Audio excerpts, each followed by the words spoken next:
Wisdom kitchen சார்பாக வணக்கம். நான் உங்கள் கதிர்.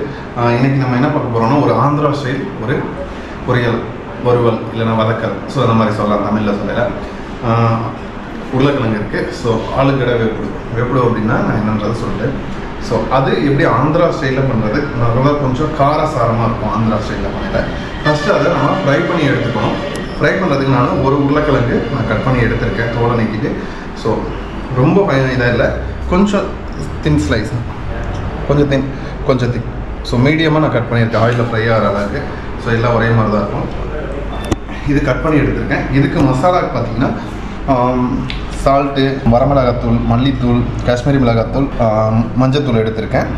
அதை டாஸ் பண்ணுறதுக்கு ஒரு வெங்காயம் கட் பண்ணியிருக்கேன், 2 பச்சை மிளகா, 3 வரமிளகா, ஒரு கத்து கருவேப்பிலை, கொஞ்சம் கொத்தமல்லி. ஸோ இதை எடுத்திருக்கேன். இப்போ ஃபஸ்ட்டு இதை நம்ம ஃப்ரை பண்ண போகிறோம். வாங்க ஃப்ரை பண்ணுறதுக்கு எப்படி பண்ணுறது, எவ்வளோ போடுறது அப்படின்றத நான் சொல்லிடுறேன். ஸோ ஒரே சைஸாக இருந்துச்சுன்னா நல்லாயிருக்கும். இதுக்கு ரொம்பலாம் போடக்கூடாது. ஏன்னா ஸோ ஒரு 1/4 டீஸ்பூன் அளவுக்கு உப்பு,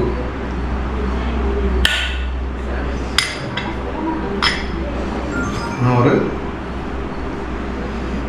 1/4 டீஸ்பூன் அளவுக்கு வரமிளகாத்தூள். ஸோ திரும்ப நம்ம மசாலாவுக்கு கோட்டிங் பண்ணணும்.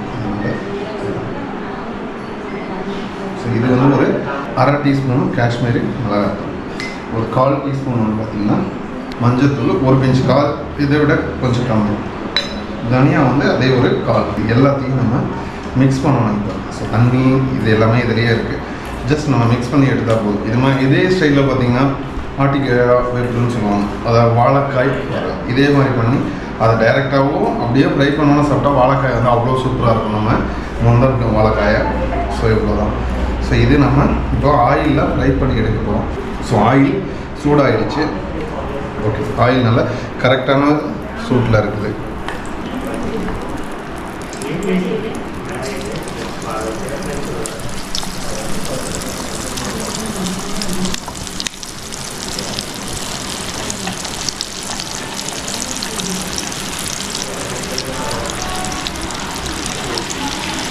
ஆயிலில் போடையில் இப்படி உதுத்து விட்டு போடணும். அதே டைமில் ஆயிலில் மேலே தூக்கி போடணும், கையில் போட்டுரும்.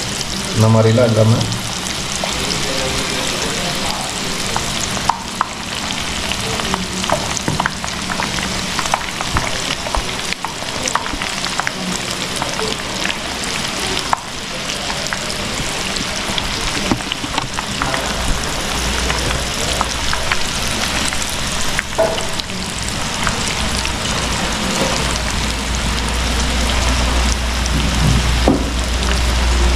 கோட்டிங் எதுவும் போடலை. இப்போ கார்ன்ஃப்ளவர், மைதா இதெல்லாம் லைட்டாக போட்டிருந்தோன்னா உங்களுக்கு அப்படியே மசாலா வந்து நல்லா பிடிச்சிருக்கும். ஸோ நம்ம ஜஸ்ட் இதை ஃப்ரை பண்ணுறோம். ஃப்ரை பண்ணதில் ப்ளைனாக பண்ணாமல் இந்த மாதிரி கோட்டிங் போட்டு ஃப்ரை பண்ணோன்னா நல்லாயிருக்கும். ஸோ லைட்டாக அந்த மசாலா அதில் ஒட்டி இருக்கும். எப்பயுமே ஆயிலில் போட்டோன்னு நம்ம கரண்டியாக உள்ளே விட்டு கிண்டக்கூடாது. கொஞ்சம் நேரம் ஆகணும், ஒரு நிமிஷத்துக்கு மேலே ஆகணும். ஏன் அப்படின்னா போட்டோன்னா நம்ம கிண்டணும் அப்படின்னா நம்ம மசாலாலாம் வந்து கரண்டியில் பிடிச்சிக்கும். நல்லா ஃப்ரை பண்ணி எடுத்துக்கிட்டு அடுத்தது அதை போட்டு நம்ம டாஸ் பண்ணோம் அப்படின்னா ஒரு சிம்பிளான ஆளுக்கடை வேப்பிடு ரெடி. ஸோ இது நம்ம தயிர் சாதத்துக்கு தொட்டுக்கலாம், பருப்பு சாதத்துக்கு தொட்டுக்கலாம். ஸோ நிறைய இதுக்கு நம்ம இது உருளைக்கிழங்கு ஒரே ஸ்டைலில் பண்ணுறவங்க இந்த மாதிரி இது பண்ணோம் அப்படின்னா பிடிக்கும். டிஃப்ரெண்ட்டான ஒரு ஸ்டைல், அதாவது நல்லா காரமாக சாப்பிடணும் அப்படின்றவங்க எப்பயுமே நம்ம தமிழ்நாட்டு ஸ்டைலே பண்ணுறாங்க.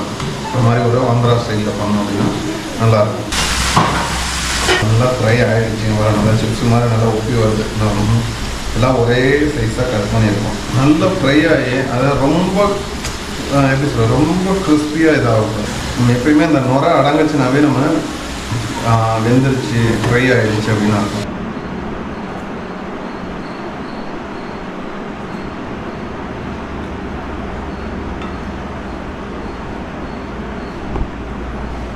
ஸோ ஆயில் ரொம்ப ஊற்ற வேண்டாம், ஒரு ஸ்பூன் அளவுக்கு நம்ம ஆயில்.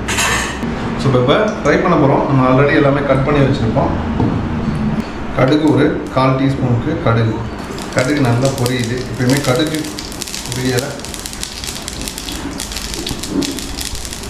பொரியாமல் செய்யக்கூடாது. கடுகு பொரிஞ்சிருச்சு. அடுத்தது நம்ம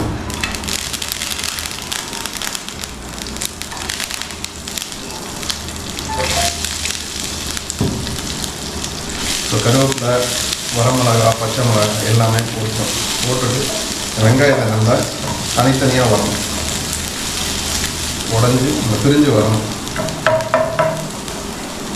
வெங்காயம் வதங்கிடுச்சு. இப்போ நம்ம உப்பு இந்த வெங்காயத்துக்கு அளவுக்கு ஒரு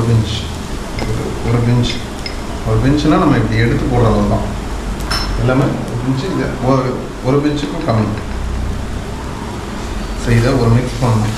இது இந்த வெங்காயம் வந்து நல்லா வதங்கி மசாலா இது பண்ணுறது.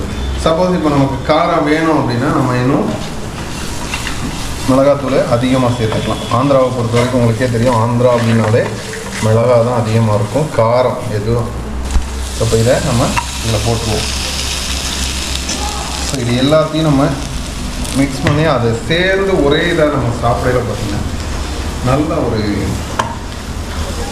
காரசாரமாக அந்த வெங்காயம் இது மசாலா எல்லாமே சேர்ந்து ஃப்ரை ஆகி நல்லா இருக்கும்.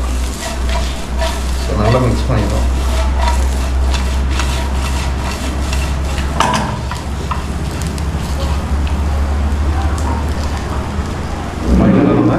கொத்தமல்லி தலை ஆட் பண்ணி நம்ம ரெடி ஆகிடுச்சு.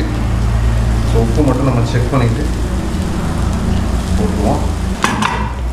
இப்போ நம்ம உப்பு செக் பண்ணோம். உப்பு வந்து கொஞ்சம் கம்மியாக இருக்குது.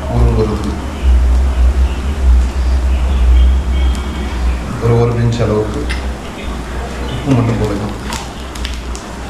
ஸோ காரம் வந்து நான் லைட்டாக தான் வச்சுருக்கேன். ஸோ இது எல்லோரும் சாப்பிட்ற மாதிரி. ஆளுகடை கூட ரெடி ஆகிடுச்சு. நம்ம இப்போ சர்வ் பண்ண போகிறோம். பிளேட்டில் எடுத்து வச்சிடலாம். ஸோ இது இந்த ஆனியனோட அந்த வெங்காயத்தோடு சேர்த்து சாப்பிட்றது அதோட டேஸ்ட்டே நல்லாயிருக்கும். இப்போ நம்ம ஆளுகடை வேப்பிலை ரெடி ஆகிடுச்சு. ஸோ இந்த மாதிரி தான். ஸோ ஆனியன்லாம் போட்டு நல்லா ஃப்ரை பண்ணியிருக்கனால உங்களுக்கு நல்லா இது எல்லாருமே சாப்பிடலாம், எல்லோரும் பிடிக்கும். ஒரு டிஃப்ரெண்ட்டான ஸ்டைல். ஸோ இதில் நம்ம காரம் எந்த அளவுக்கு வேணுமோ அந்தளவுக்கு ஆட் பண்ணிக்கலாம். ஆனியனும் நிறைய வேணும்னா நிறைய ஆட் பண்ணிக்கலாம். ஸோ இந்த மெத்தடில் நீங்கள் செஞ்சு பாருங்கள். செஞ்சு பார்த்துட்டு எப்படி இருக்குன்னு சொல்லுங்கள். மறக்காமல் எங்கள் சேனலை சப்ஸ்கிரைப் பண்ணுங்கள். உங்களுக்கு இதே மாதிரி தொடர்ந்து வீடியோ அப்டேட் கிடைக்கும். உங்களுக்கு ஏதாவது ஸ்பெஷல் வீடியோ வேணும் அப்படின்னாலும் நீங்கள் கமெண்டில் சொல்லுங்கள். நாங்கள் அது செஞ்சு வீடியோ அப்லோட் பண்ணுறோம். மறக்காதீங்க. லைக் பண்ணுங்கள், கமெண்ட் பண்ணுங்கள், சப்ஸ்கிரைப் பண்ணுங்கள். தேங்க்யூ.